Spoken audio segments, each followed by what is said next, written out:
আজকের রেসিপি লাল শাক ভাজা আর কাঁকড়ার ঝাল। দেখুন আমি কিভাবে তৈরি করছি।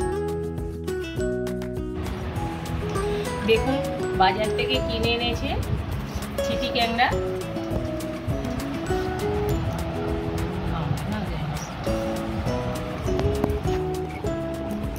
এই ক্যাংড়ার টেস্টগুলো খুব সুন্দর। ছোট ক্যাংড়া কিন্তু টেস্ট হেবি সুন্দর। আর মেয়ে ক্যাংড়াগুলো আরোই ভালো। এই যে এগুলোকে মেয়ে ক্যাংড়া বলে, এগুলো খুব টেস্ট হয়। আমি ক্যাংড়ার ঝাল বানাবো। রেসিপিটা এইভাবে সুন্দর করে বেছে নিচ্ছি। পরে আবার দেখুন, পরে আবার এই খোলাগুলোও আবার বাদ দিয়ে দিতে হবে। পরিষ্কার করে আগে এগুলো বেছে নিতে হবে, এইভাবে কেটে নিতে হবে। বেশিরভাগই মেয়ে ক্যাংড়া আছে, আর ছেলে ক্যাংড়া দেখাচ্ছি আপনাদের। এই যে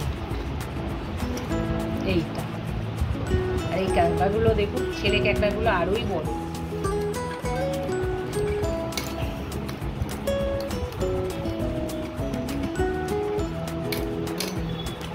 এইভাবে পরিষ্কার করে ক্যাংড়াগুলো আমি বেছে নেব।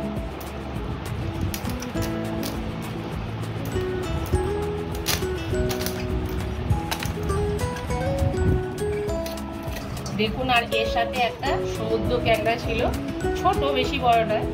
কাঁকড়াটা কত সুন্দর, এটাও জ্যান্ত কাঁকড়া।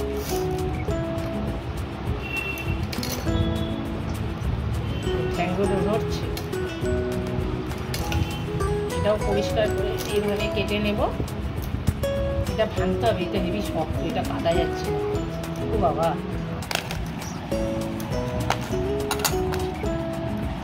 পরিষ্কার করে ধুয়ে নিয়েছি। এইভাবে এটা ছাড়িয়ে নিতে হবে। এগুলো সব ছাড়িয়ে পরিষ্কার করে ছাড়িয়ে নিতে হবে, নাহলে পেট ব্যথা করবে এগুলো খেলে।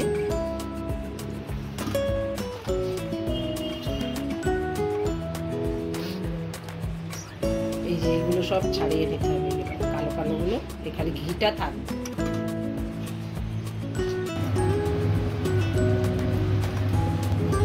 কড়ার মধ্যে আমি তেল দিয়ে দিচ্ছি। তেলটা গরম হয়ে গেছে। আমি অল্প একটু হলুদ আর নুন দিয়ে দিচ্ছি। সামান্য হলুদ আর নুন দিয়ে ভালো করে মাখিয়ে আমি এটা ভেজে নিচ্ছি।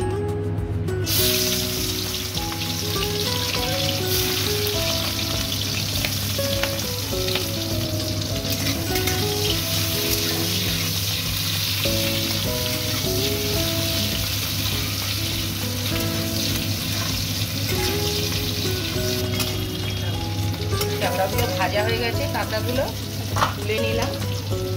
এই তেলের মধ্যে আমি পেঁয়াজ দিয়ে দেব। সুন্দর করে ভেজে নিয়েছি। পেঁয়াজ কুচানো আমি ওই তেলের মধ্যে দিয়ে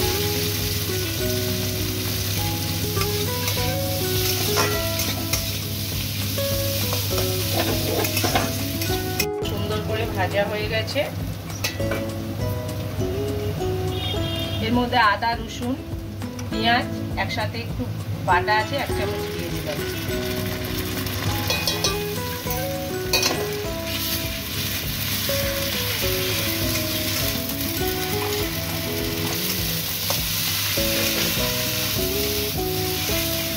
পরিমাণ মতন ঝাল লঙ্কার গুঁড়ো দিয়ে দিলাম, মতন হলুদ গুঁড়ো দিয়ে দেব। দিয়ে মশলাটা ভালো করে আমি কষিয়ে নেব। অল্প একটু জল দেব।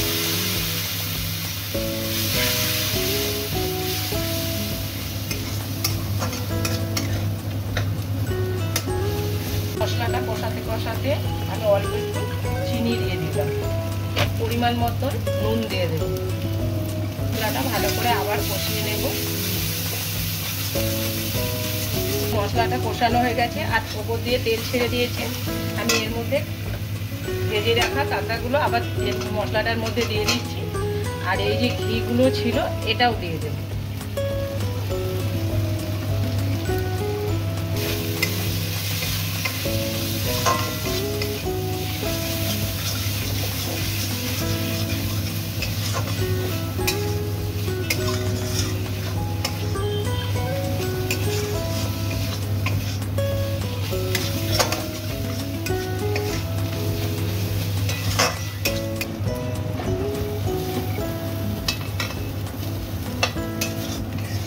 দেখুন কত সুন্দর হয়েছে, আর কালারটাও কত সুন্দর এসেছে। আমি এটা নামিয়ে নিচ্ছি। কাঁকড়াটা রেডি।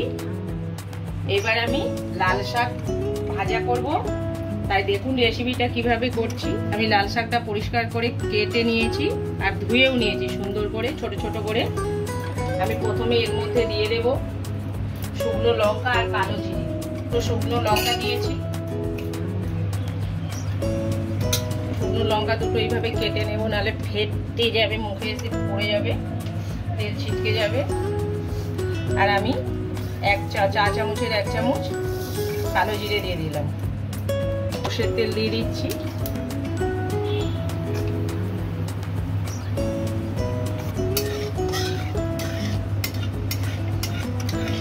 কালো জিরে আর শুকনো লঙ্কাটা ভাজা ভাজা হয়ে এসছে। আমি এর মধ্যে দিয়ে দেব পেঁয়াজ কুচি।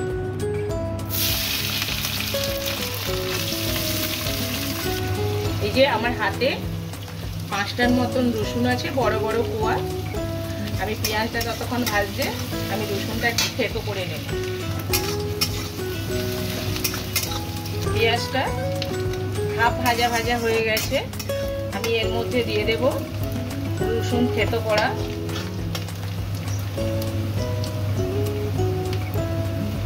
কে কে এইভাবে শাক ভাজে একটু কমেন্ট করে বলবেন তো। রসুনটা দিলে শাকের টেস্টটা খুব বেড়ে যায়। আর যে কোনো শাকেতে যদি রসুন দেওয়া হয় খুব সুন্দর টেস্ট হয়। আর রসুন দিলে গা হাত ব্যথা হলে এই রসুনটা প্রতিদিনই খাওয়া খুবই উপকার।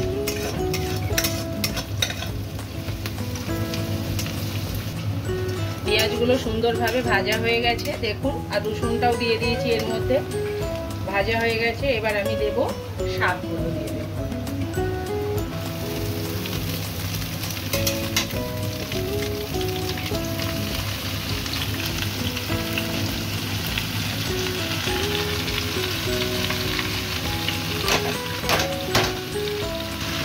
অল্প একটু হলুদ দেব, অল্প একটু পরিমাণ মতো, শাকে বেশি নুন লাগে না, অল্প একটু নুন দিয়ে দিলাম পরিমাণ মতো।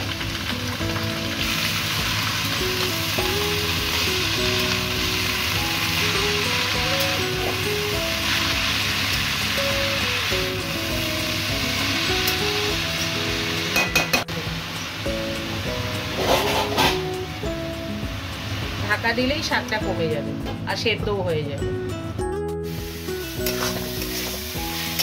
আগে ঢাকা দিতে কত জল বেরিয়েছে আর জলটা কত মরে গেছে।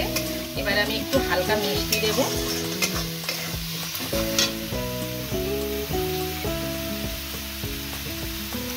অল্পের মতন চিনি দিয়ে দিলাম। এবার চিনিটা দিয়ে সুন্দর করে ভালো করে চিনিটা গলে গেলে এবার আমি নামিয়ে নেব। দেখুন শাকটা হয়ে গেছে, আমি এবার এটা নামিয়ে নিচ্ছি। কার কার এরকম লাল শাক খেতে ভালো লাগে একটু কমেন্টে জানাবেন।